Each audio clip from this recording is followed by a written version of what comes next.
much. So again, my name is Zheng. I am currently a clinical professor of accounting at Kelley School of Business at Indiana University, Indianapolis.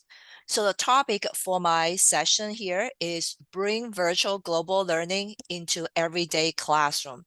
And I will share experience from business courses I have taught.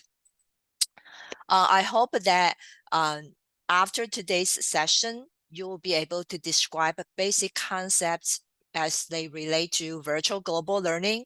You will come up with several ways to implement virtual global learning in your own classroom and be able to identify strategies and resources to help you implement them successfully, because I was sure that there are definitely some challenges. So first of all, let me start just say a little bit about myself. And it's very nice to meet you here. I see, I look at the participant list before the today's session, and I see a lot of you are from the South. So as Raji earlier introduced me, I have a degree from Alabama, accounting degree. And after that, and after a short stay in Chicago, and I moved down to Georgia. So I taught at Georgia College for a year, and later at Mercer University, I was a faculty there at their Atlanta Midtown campus. So I stayed there for quite a while before I moved to Indiana. So here I am. I am currently faculty at Kelley School here at its Indianapolis campus. I came here in 2014. So since then, I have gotten involved a lot in global learning. So for example, I developed a couple of study abroad programs. We went to China, we went to Japan. I was also in charge of maintaining the 2+2 dual degree program with Sun Yat-sen Business School in China. You see, in both cases here, there's mobility. So our students went abroad to learn about international businesses, and Chinese students came over here for advanced study. At the same time, I have also implemented virtual global learning in my classrooms here, meaning that students will learn virtually. So like the virtual conference today we have here, we don't need to leave our room, we stay domestically. And I was able to publish here about the implementation and leverage that for my promotion to the full rank of accounting.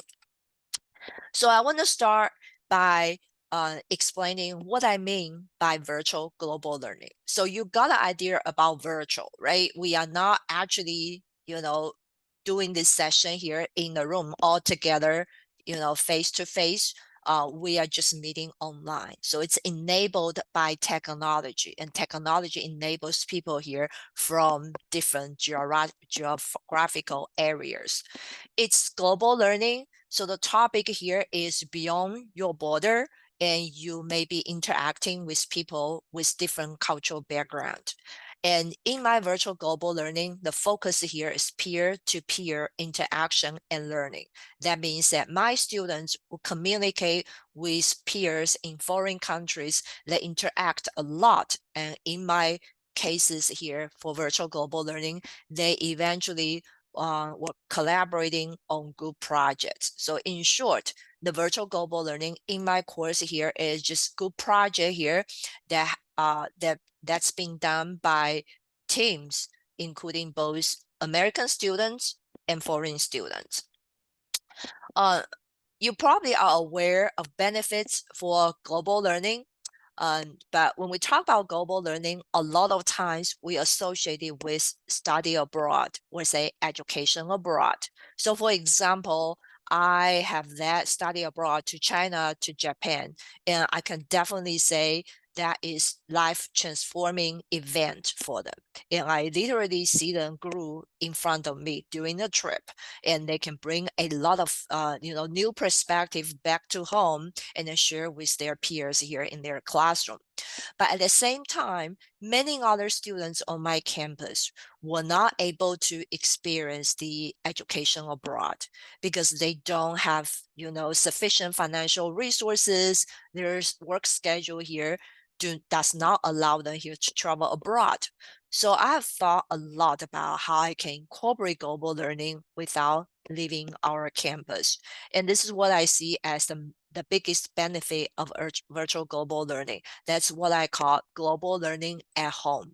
So it provides an alternative. In some cases, it's a supplement to study abroad because it's a no cost or a low cost option for getting the global learning experience. So without leaving their classrooms, my students were able to, hear the comparative perspectives from their international peers on topics they are learning together in classrooms.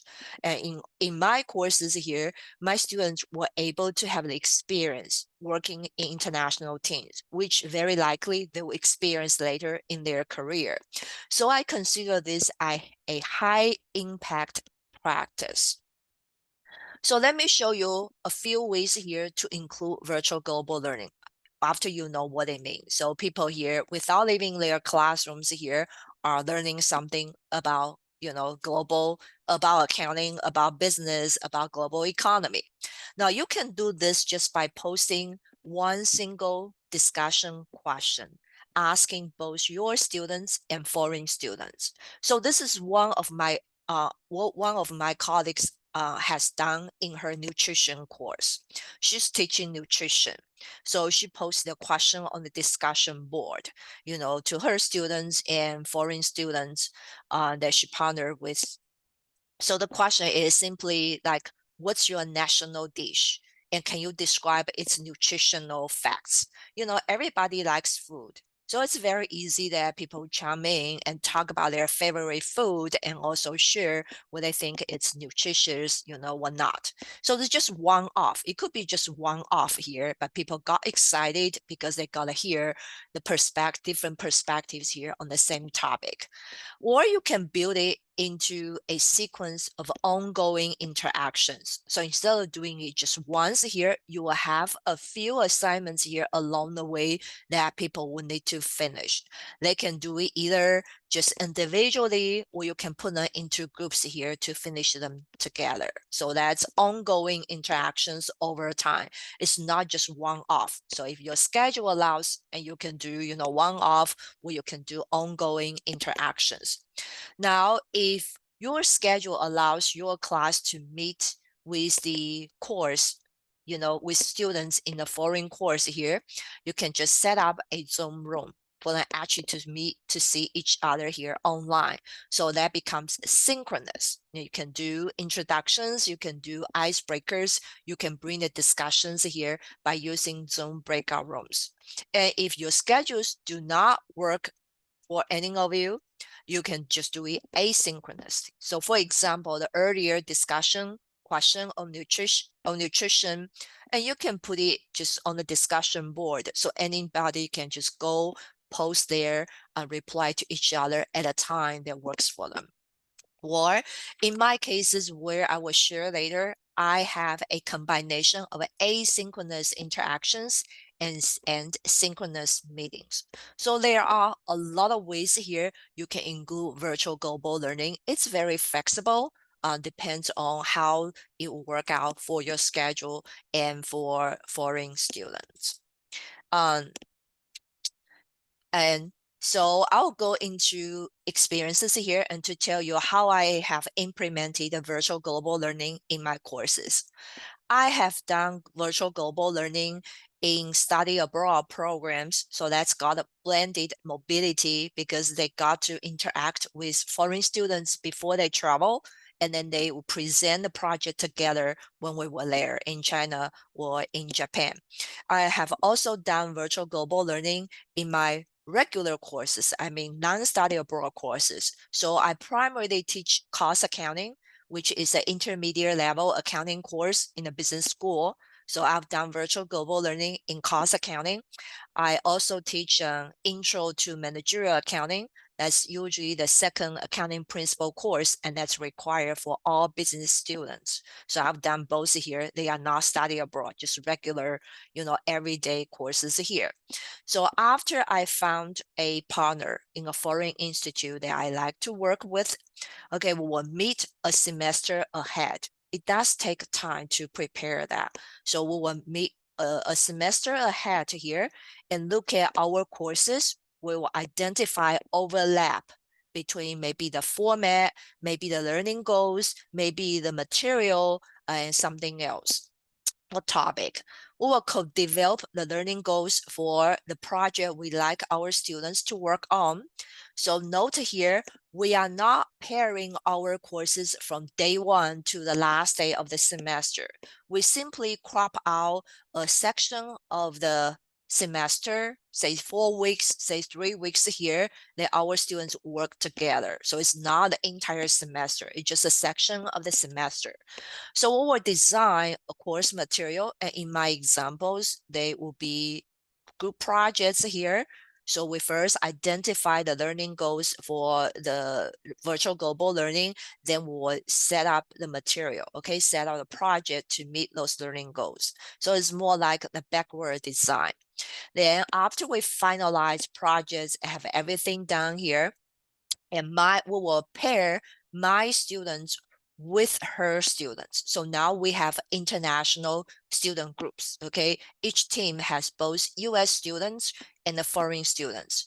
They will follow instructions to participate in a sequence of interactions. So I have specific examples later. So here's just an overview, and they'll follow instructions to participate in a sequence of interactions. So it's not just one off. And they will finish all these assignments here, and eventually at the end of the project period, and as a team, they will submit a project, and this is through their collaboration virtually online, okay? And in my cost accounting, in my intro to managerial accounting courses, they never got to meet online. But for my study abroad, and after they submit a project, and when we travel there, they will actually present together. And you can see that in my courses here, I've done a full-scale virtual global learning project. So it has a special term that's called a virtual exchange. You can see that virtual exchange, like how it's called in Europe and other parts of the world. And of course, in the US here, we always have our own ways calling something. So in the US, it's called a COIL for Collaborative Online International Learning. So here's just an overview. Let me give you two specific examples. And one is the non-study abroad for my cost accounting course. The other is the study abroad Japan program. So for my cost accounting course here, in one semester, I have partnered with a business strategy course at Tech Monterrey in Mexico. So this is a private university in Mexico. The business strategy course is their like a business capstone course. So what we did is that I really wanted my students here to develop, data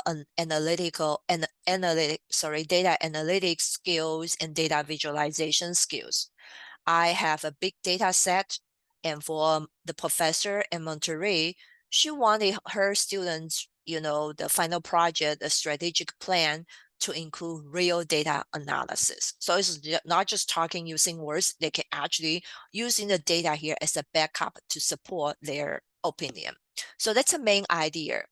And I gave the data set here to my partner in Monterrey, and she modified the data because the strategic plan assignment in her course is to develop a strategic plan for auto companies. So she modified the variables a little bit and just saying this is the, data observation 1 through 200 is for Toyota, 201 through 400 is for Mercedes, say. And then we put students together, so including both my cost accounting course and her strategy course here. So my students will analyze the data. Okay, they will do cost profit analysis for each auto company, and they have also done value chain analysis and put in very nice data visualization in charts here. They wrote their short conclusions. They turn it over to their partners in Monterey. And Monterey students will look at the results by my students, critique them, okay, kick them back saying, well, I need more articulation or elaboration on this, and I want the visualization to be another way to support my strategic plan. And back and forth after they finalize the results. So this is done over a 4-week period of time. The first week we had icebreaker in a Zoom room. So that's synchronous, okay, real time. And then asynchronously after class, okay, over the next 2 weeks, my students had done cost profit analysis and value chain analysis, and they, interacted with students at Monterey. And the final week is after the analysis part is over, and each individual student will write a reflection paper narrative about what they have learned from doing the project here with international students. The technologies we have used here, including Zoom, that we used for the initial like introduction session. So that's synchronous. And then we put the project information on a Google site. Student teams will submit their results to a Google Drive, a shared Google Drive here. We recommended them to use Google Chat for testing for instant messaging, but of course they can use their own options. So this is an example of cost accounting with business strategy. You can see they are not the same course. You don't have to pair cost accounting with cost accounting. You just find the overlap of the two courses here. And the other one maybe is even more extreme here. So this is my study abroad Japan program. The topic of the program is innovation and entrepreneurship for sustainable development. And I partnered with a English professor at Doshisha Women's College of Liberal Arts in Kyoto. And I have 35 students, okay? And her classes were much smaller. So she partnered 2 of her courses here with me. And the courses were intercultural communication. So this is like, developing their strategies here to prepare them for their future career. The other one is a English language course, okay, improving their language skill. So that's called a presentation strategies, okay, totally, not related to business at all. But the overlap here is that we both include sustainable development in our courses, and that's an overlap. That's where we found we can collaborate together. So we let our student teams here, again, both US students and the Japan students, we let them analyze SDG initiatives by companies in Japan and in the US. So that way, my students were able to learn the implementation with the development of SDGs in Japan before they travel. They had a basic idea, and they were able also to improve intercultural communication. For Doshisha students here, they were really grateful that they had the opportunity to interact and communicate with native speakers of English, because that's not common in Japan. So again, we did 4 weeks plus the travel. So I have those icebreaker at the beginning, reflection at the end, and then in between here, they did 2 steps. Okay, first they will identify the most relevant, or say the most critical SDG goal for a selected industry. They will pick companies and they will analyze and report SDG initiatives by a US company and by a Japanese company in the same industry. And then later, when we traveled to Japan, we visited their campus and students did the poster presentations together. And that attracted other faculty and students from Doshisha. So it's not just limited to the 2 courses involved here in this virtual global learning. And for this project here, we utilize Padlet, okay, which is a website here, more like a social media website that students can post videos here for self-introductions for icebreaker activity. I will show you example later. We didn't do Zoom this time because our class times just didn't work at all, right? The Japan and US has 13-hour time difference, and also we don't have the same classes on the same day. And we also use a Google Drive here to maintain the project, to maintain the project submissions. You notice here that I didn't use the common learning management systems like Canvas and so on, because I will tell you it's extremely difficult to allow outsiders, or say people from external, okay, to your institute's learning management system. So in most cases here, you rather use Google products, for those course material, project material. Okay, and again, feel free to post your questions under Q&A and I will answer them later. So these are two specific examples, and I will share now my insights about what I think are critical for a successful virtual exchange experience. I summarize that you would like to find a good partner, you want to design an effective collaborative project, and you would like always to incorporate icebreaker and reflection in addition to the assignments the students are working on. So let's start talking about them one by one. Okay, selecting and working with the partner. And working with a virtual exchange partner is very similar to how you will work with a traditional international partner. I would say the most difficult part of the project here would be finding um, finding somebody you like, right? Finding somebody. So the idea here could be from your personal network.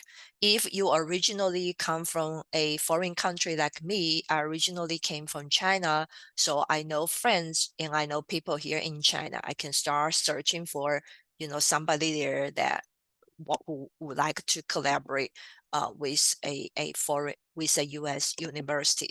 So from your personal network, maybe you meet somebody regularly at a conference. You may not know them well, but at least that every time you go, you will chat with them and so on. So just keep it in mind, those people are potential partners that you can reach out to explore later.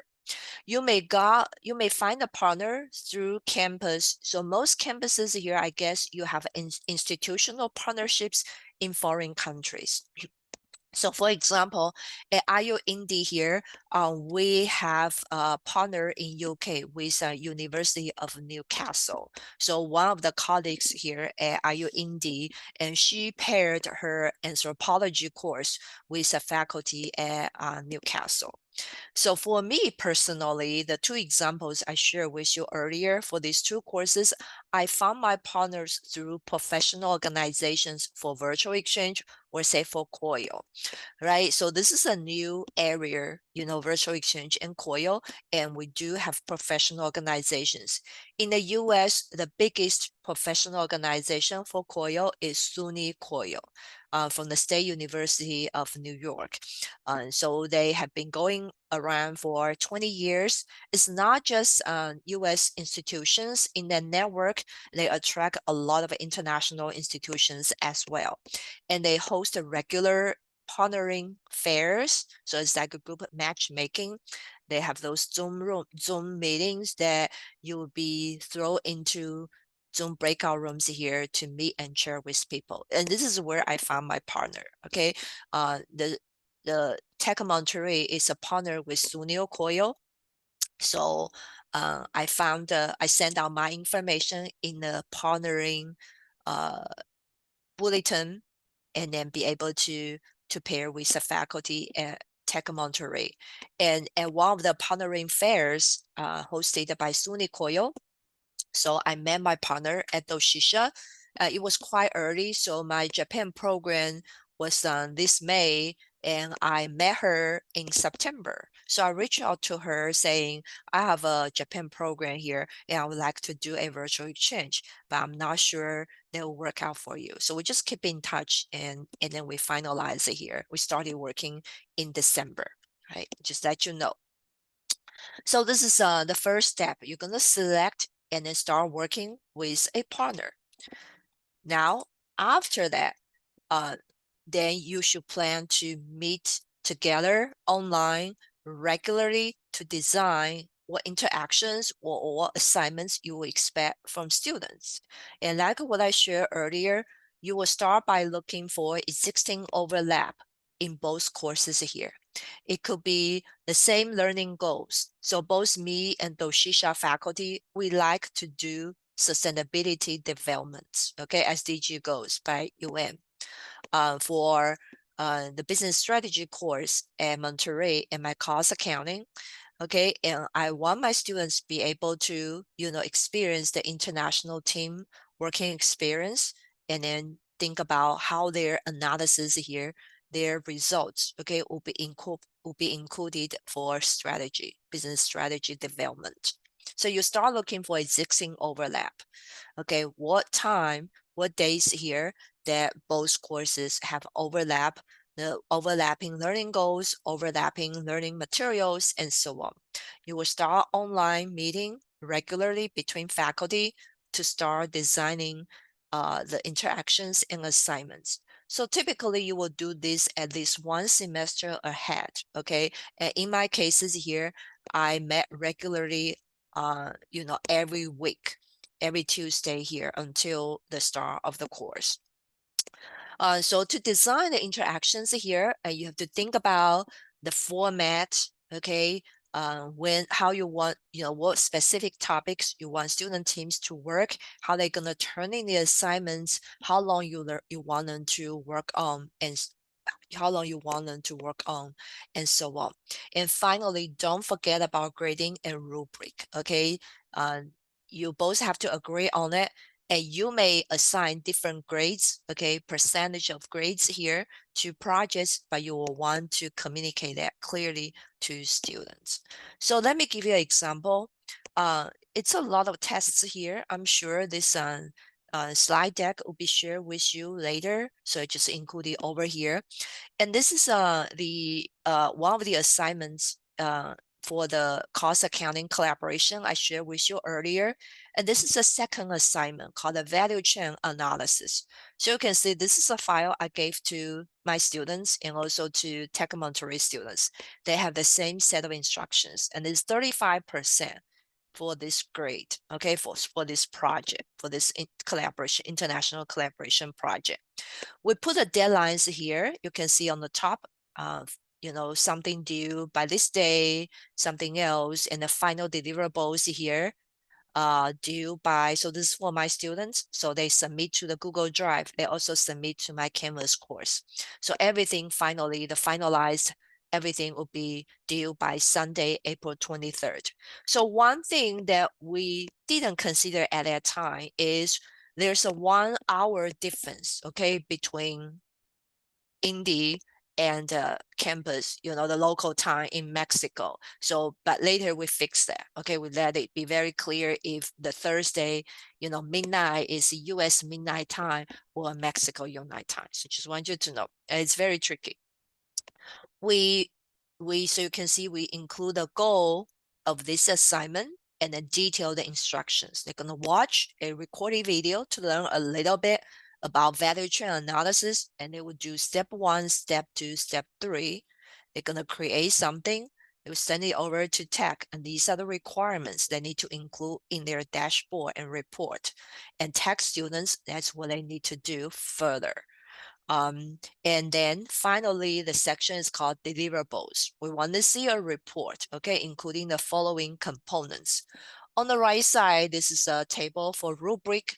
So this is how I didn't include all the descriptions here, but you can see how we will grade this project, this particular assignment together. 35%, 35%, 10, and bibliography for another 10%. So this is the same instructions, okay, to tech students and to my students. So this is designed by me and the Tech Monterey faculty here, for one assignment in that cost accounting collaboration. So we talk about working with a partner, the effective project here. And finally, I want to share with you icebreaker activities, okay? And the projects here will be more successful if people feel comfortable, all right? Working with international students here is not easy for my students and for foreign students as well. Okay, and they stress a lot. They have a lot of anxieties. So for that, icebreaker is definitely the first step, and you want to make them comfortable to let them know that at the end of the day, they are all just students here learning together. So for my Japan program, as I shared with you earlier, that we didn't find the overlap of class time. So we did an asynchronous icebreaker activity. We used a Padlet, which is a website, and we asked our students to post their self-introduction videos. Okay, they need to talk about their name, their majors, their class level, like a freshman, sophomore, and so on. They need to talk about their hobbies. And after that, they will need to reply to at least 2 peers, okay? At least 2 peers. So let me show you the example. So this is a Padlet website we created. So you can see my students. The Cindy is my student. Minagi is Toshisha student here. My student, Toshisha student. So this is just a screenshot here. You can see student replies. So this is very much like Instagram with some other common social media websites that students are familiar with, okay? And it's, you want, for most people, most students are curious about what their peer like or don't like, so they naturally would talk a lot and immediately, feel related to each other. So this is an example about asynchronous icebreaker.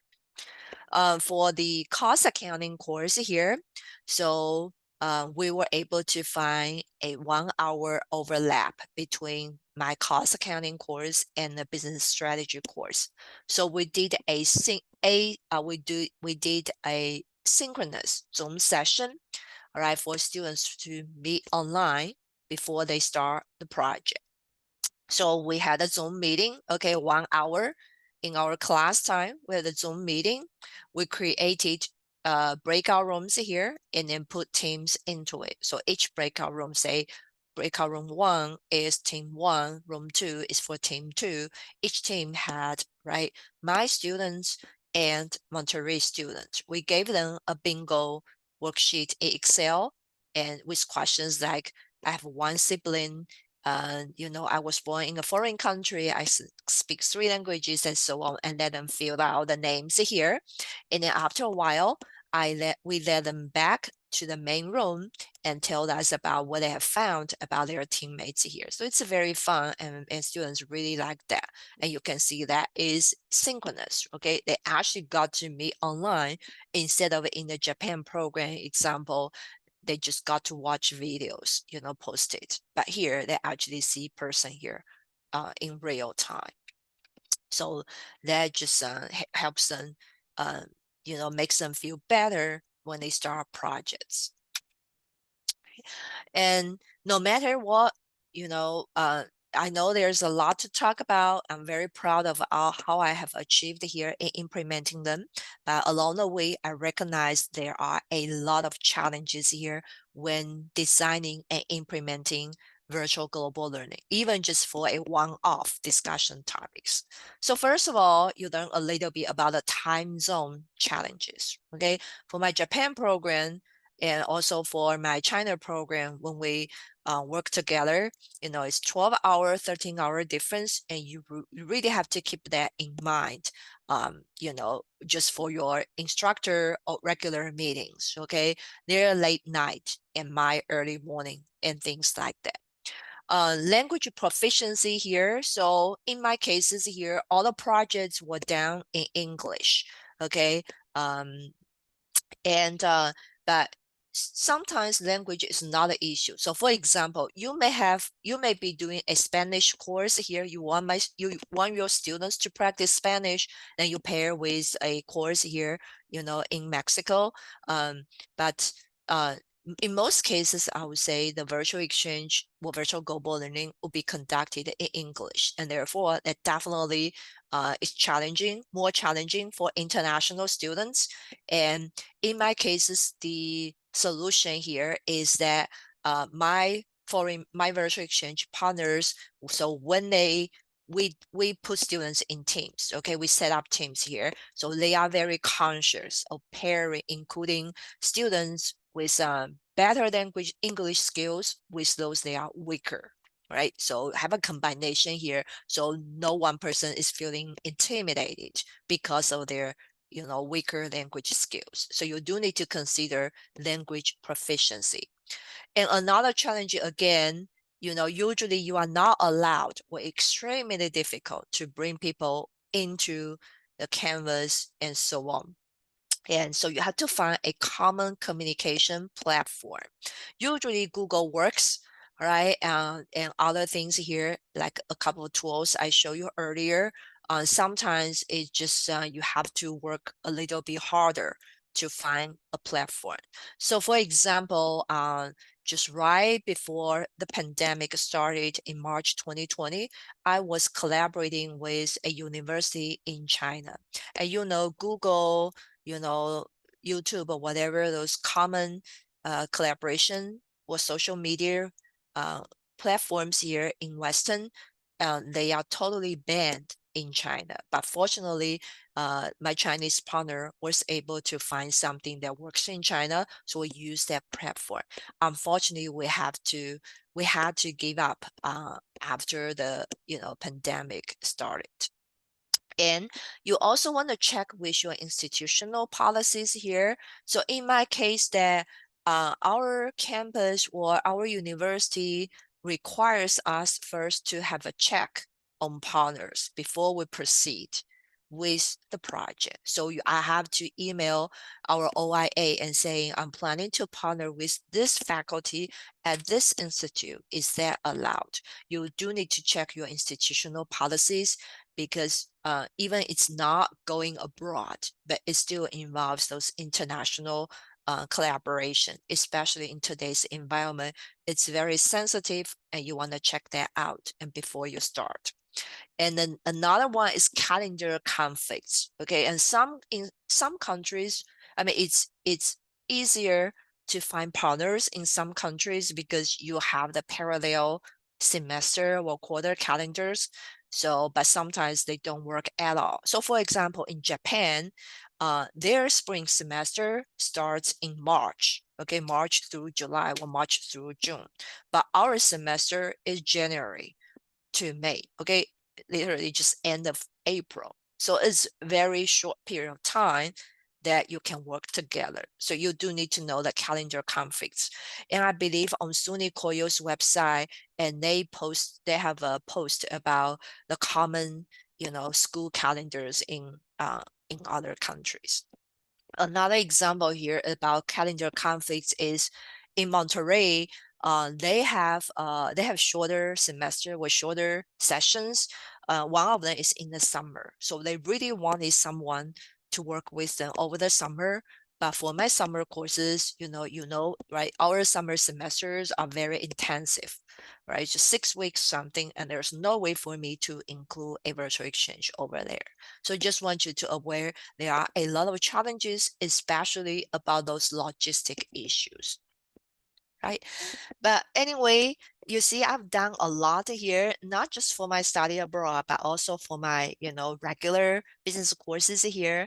So the key thing here is be flexible. You have challenges, and also you are flexible enough here to find solutions, and but prepared here for the regular instructor meetings before the project, during the course, and even after it's over, so you both can reflect on this experience and to see how you can do it better next time, and how can you keep on touch, or a person can refer another partner for you if she is not available next semester.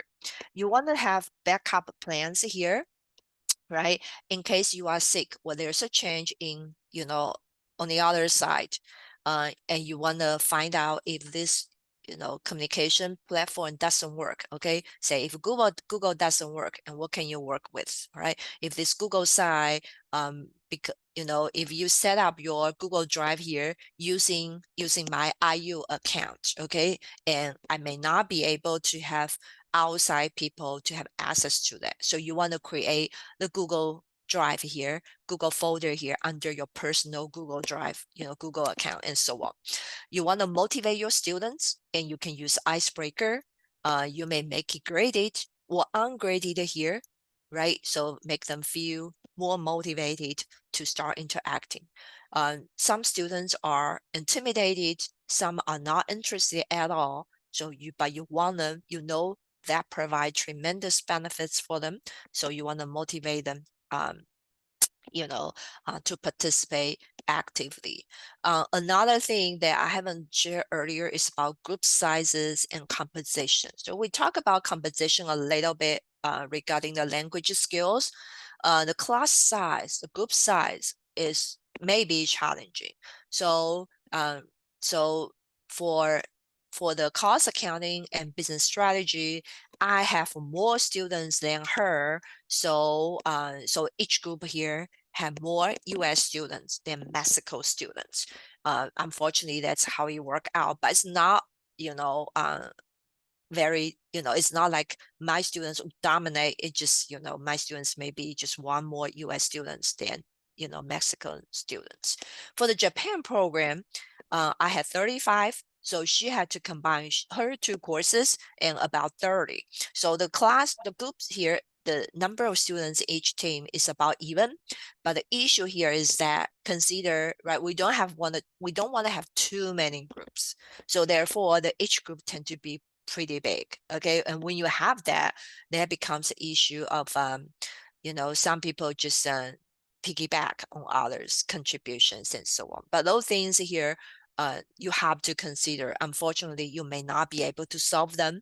But you have to know that, have those ideas ahead of time to prepare for that.